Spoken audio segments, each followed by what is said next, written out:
Pete the cat goes camping. Pete is going camping with his family. This is the first camping trip. He can't wait. Camping sounds groovy. Pete and his brother Bob pack the car.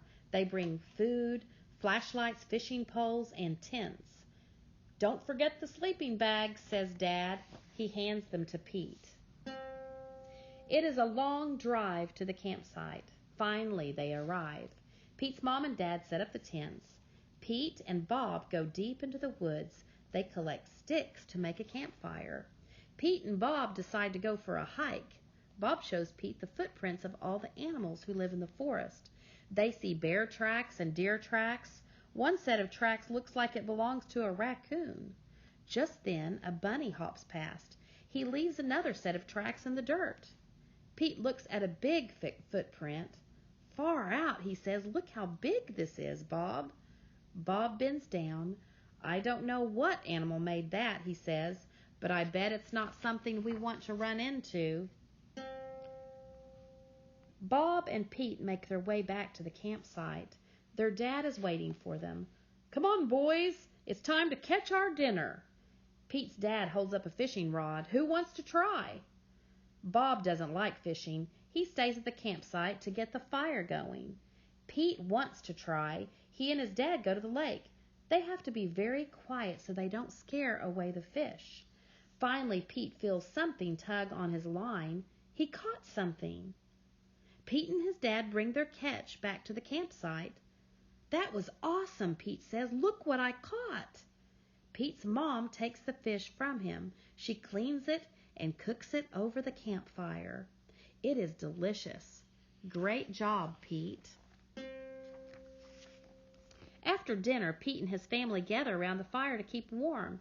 It's getting dark out.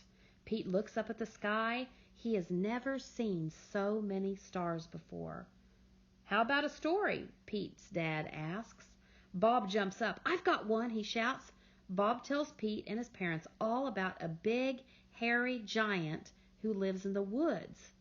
"Every night he prowls the campsites looking for snacks," Bob says.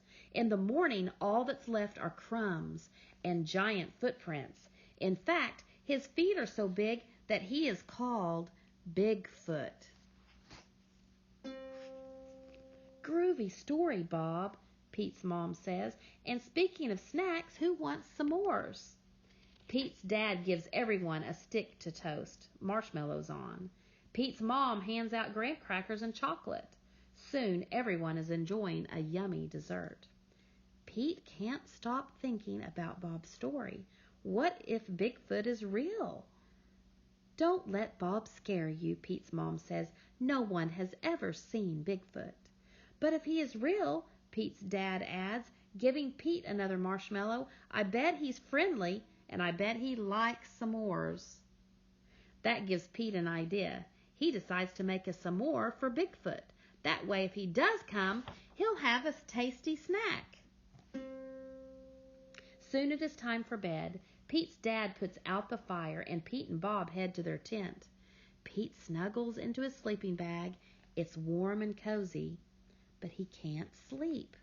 The woods seem extra dark, and all the forest sounds seem extra loud.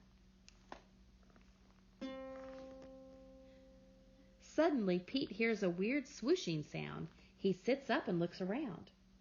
"Bob," Pete says, "what is that?" Bob opens one eye and listens closely. "Ah, it's just the wind," he finally says. Pete still can't sleep. He hears a strange hooting sound. "It's just an owl," Bob says. That makes Pete think of his friend Al. He starts to feel better, but then he hears a loud chirping sound.